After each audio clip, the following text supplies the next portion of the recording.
What's up, guys? So next few days this project is going to be replacing the input shaft seal on the transmission. I mean, there's a million videos that show how to pull one of these trannies, but here's my take on it. Step one, disconnect your battery. I'm gonna do everything up here first. Step two, you got all these wires back here. That goes down to your transmission. Disconnect them. Over here is your crankshaft sensor. Disconnect that. And we'll take out these 13mm bolts. Holds a dipstick and one on the other side. Get all that done. Get the transmission kickdown cable done. And we'll just do it all up here so that way I don't have to keep coming up and down. Alright, guys. So 8mm for the front U-joints, and then 8mm back here. Pull the front drive shaft out, mark where it goes, shift linkage, and then two 13mm bolts to remove this from the bell housing and just leave it hang. Then I'm going to take out the rear drive shaft and the starter. Now, if you have a problem with your dipstick tube like I did, like all these Cherokees, I actually took a pipe cutter and just cut mine and attached it with a, I think it was 1/2-inch heater hose clamp back when I did the filter. But you can see it, it's puking. It's way worse. You can see it all right here when it's running. If you look underneath, I got a nice bit of undercoating now, so I don't have to worry about rust. Alright guys, sorry about all the crazy camera views. Rear drive shaft's out. I took two 10mm bolts out of the 4-wheel drive linkage right there. I got the starter out, which was 15s. I just got it hanging. I mean, I don't care. This thing's a shit box anyways. So, your best friend is swivels or universals. These things will help you get everything out. So, I think these are 13 that holds the inspection cover on. And 19s. And we'll run it out.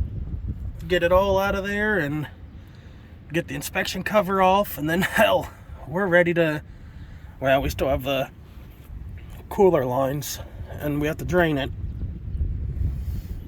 and then we'll lower it down slowly and then disconnect all the wiring off the top. I'm not going to undo the exhaust. There's no way. But yeah. Alright guys, it's the next day. I worked on it about a few hours last night. So, got the torque converter bolts loose. Out, I should say. All the bottom bell housing bolts are out. Transmission mount is out. I'm about to pull the cooler lines off and knock the back end of the exhaust off so that way it'll tilt. Alright, let's see how it goes.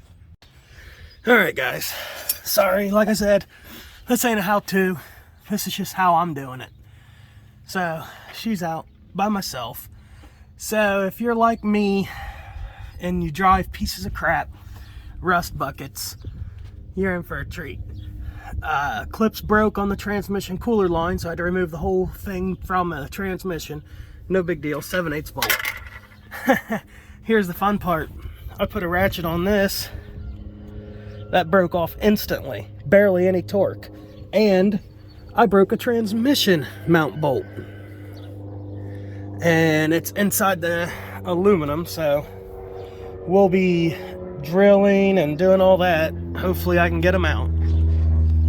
Alright, so I'm going to show you what the seal is once I get this torque converter out. And we can see how bad the seal's blown out.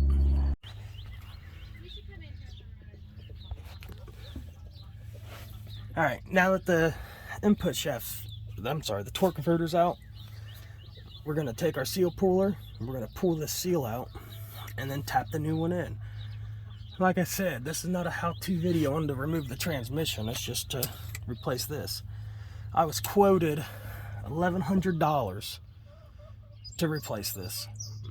A $9 part. I'm sorry, I ain't made of money. So I'll show you when I get the old one out. There it is. One little pop. Then what we'll do is we'll make sure we have the new seal and it's right. Because I'm sorry I ain't doing this job twice.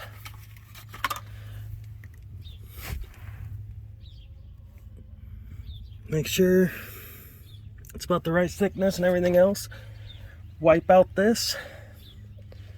Take your new seal and you're just going to put it in and tap it in. And make sure she seats.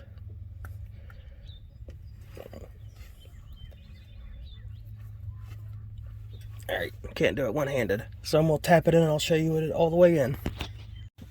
Alright. All I did was I used the end of my ratchet since it's real soft. And I just tapped her in all the way around. Make sure she's seated all the way around. You can tell it was leaking. I mean, I thought it was a transmission pan. Replaced the transmission pan stuff and it wasn't. So, right now's the time to change anything else you think about it, but I'm not. I'm gonna make another video on how to get these bolts out. I'm not worried about the one stuck in the transmission because the transmission's aluminum with a steel bolt. Heat will get it right out. This one, whoo buddy, we're gonna have an issue, but we'll get it. Then we'll just slide our torque converter back in, make sure it seats, and then reinstall, and that'll be it. Alright, so all in all, this isn't that bad of a job to do.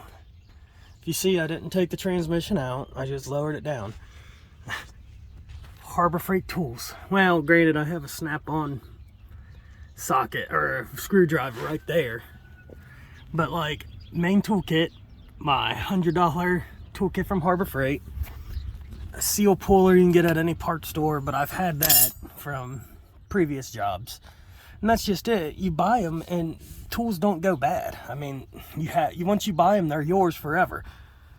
I did have to buy this transmission jack, but it was $125. I mean, honestly, I'm impressed. It is pretty badass for $125. But yeah, other than that, it's not that big of a job. To me, at least. And it's not worth the $1,000+ not to mention if they would have broke those, they'd have charged to get them out, and it would have been well over $1,500 to legitimately just do a $10 part. And what else can I say? You're not going to own a Jeep and not work on it yourself. I mean, I'm sorry, you're not. You can see this is the bolt I broke in the transmission. Has Loctite on it and she sheared right off. My plan is I'm going to drill it out, drill into it as far as I can, and then keep making it wider and wider and wider. Add a whole bunch of heat to it, to the aluminum, and I should be able to just back it out with an easy out. This one, I'm going to try to drill it and do the same thing, get it real thin, and I should be able to get it out. If that doesn't work, I'll drill it and tap it and just add a hardware from part store, or I'm sorry, from Tractor Supply. So we'll end up getting it. Oh, the top two bell housing bolts, I think I used like an E12. Everyone says, oh, replace them with real bolts. They weren't that bad. I mean, why? They weren't that bad to change. Alright, well, I'm going to get the torque converter lined up and put back in and get this thing thrown up in here and bolted up. Alright, if this helped you at all, like and subscribe.